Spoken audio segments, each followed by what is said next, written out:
question for today is, what are you learning to love about yourself without needing permission? And I have two answers for this. First is being cringe and liking cringe stuff. And secondly is not telling people the things that I'm thinking of or the things that I'm planning or even just feeling or really anything that I do if I don't want to. So let's talk about the first one, which is liking cringe stuff.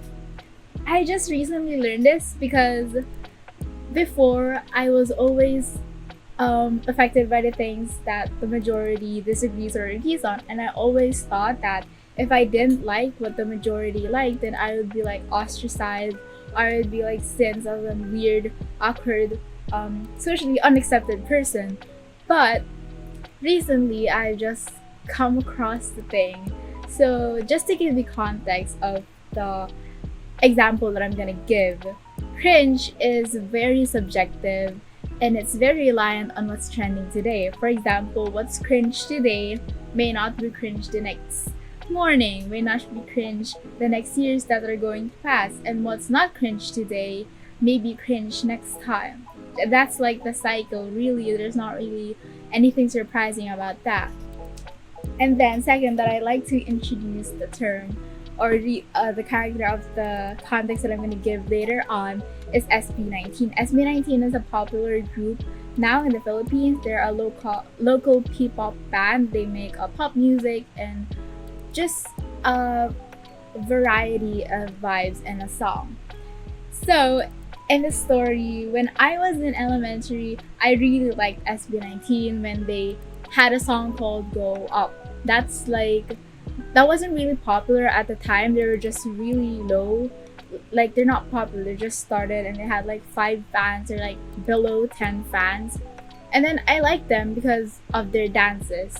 But then on social media, they weren't really that accepted. They were like seen as a knockoff of K-pop, try-hard K-pop idols, try-hard Korean-looking men. But to me, I didn't really care because I liked their music and I liked their dances. But because a lot of people hated them for being a knockoff K-pop, and even though they originated from the Philippines, I kind of said, "Oh, so that cringe? Okay, so let's not like that." Even though I really did like it, I just kind of distanced myself from it because with that at the time, the standard of being cringe was SB19. But then in the past few years, SB19 has boomed. They have songs that are in the billboards, they have a lot of awards, they even inspired a lot of other P-pop groups that pop up today, even Beanie, one of like the most popular girl groups here in the Philippines now. And then so suddenly SB19 is not the cringe. That's what I'm saying about what's cringe now may not be cringe in the next few years. What's not cringe now may be cringe in the next few years. But then I just kind of realized that I was very much not pressured, but like affected by the social construct of what is cringe and what is not.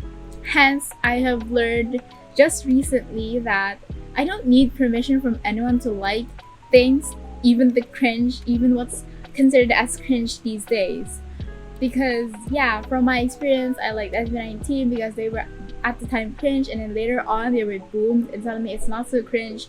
So I distanced myself for what reason, really? Because other people didn't like them?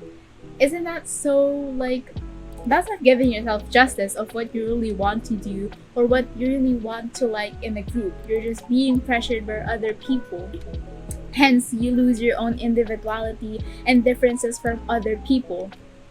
So then, just to give also an example of the cringe stuff that I'm doing, what actually is what's considered cringe these days is probably like TikTok dances.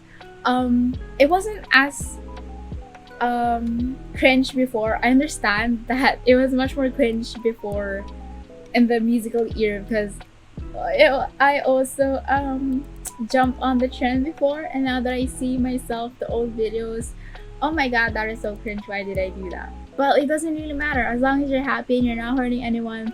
It doesn't matter if you like cringe stuff or not.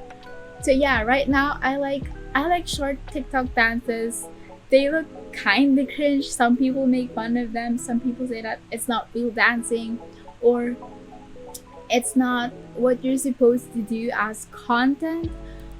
But to me, I like it, even if that's considered as cringe. I like doing it. I like dances that originated from TikTok because I just like it. It's fun to do, and it doesn't really matter if other people say that, oh, that's so cringe.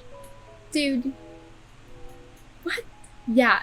So that's the thing. I don't need permission from anyone else to like cringe stuff. I'm learning how to.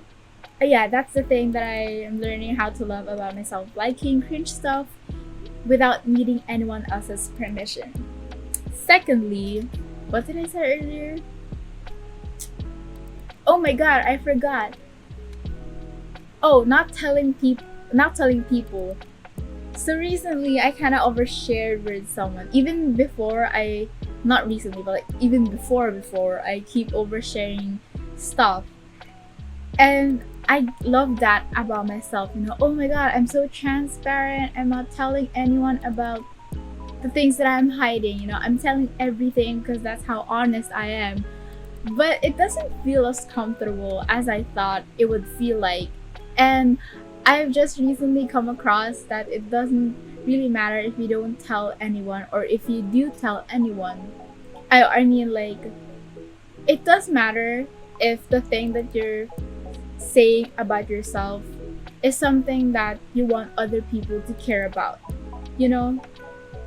So lately, I haven't been telling people a lot of stuff that I'm thinking of, or my opinions and stuff.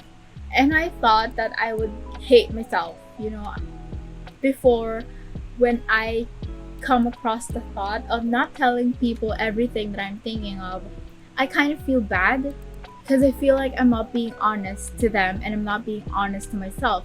But only recently, like, I don't know, like this year, when I started not telling people everything that I'm thinking of, I actually learned that it's alright. It doesn't really matter if you don't tell them. So you should tell them the things that you think they should also care about. So yeah, that's the thing that I'm learning to love about myself. You don't really need to talk all the time. That's not like the standard of what being a good person is, or what you think is the epitome of a perfect person. To me, I'm just learning to love that about myself, not wanting to tell people, not being pressured to tell people that I don't want to tell them. Even like secrets, or like crushes, or like thoughts and things, when they say, oh, just tell me, blah blah blah. I used to hate myself if I don't tell them, because I feel like I'm not popular because they don't know me. But like, when people ask me to tell them things now that I don't really feel comfortable telling them, I'm just I'm fine with it. I don't want to tell you, and that's it. That's kind of the thing that I'm learning about myself right now. So yeah, that's my answer to the question, what are you learning to love about yourself without needing permission? I don't need permission from them to love myself, of not liking to tell things to other people. I have that choice, and I have just recently learned that. But yeah, we're all growing.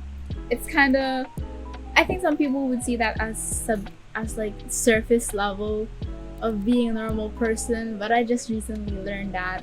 So yeah, that's it. I'm learning to love myself without needing permission, for being cringe, for liking cringe stuff, and not telling people about the things that I don't want them to tell. That's it. Bye!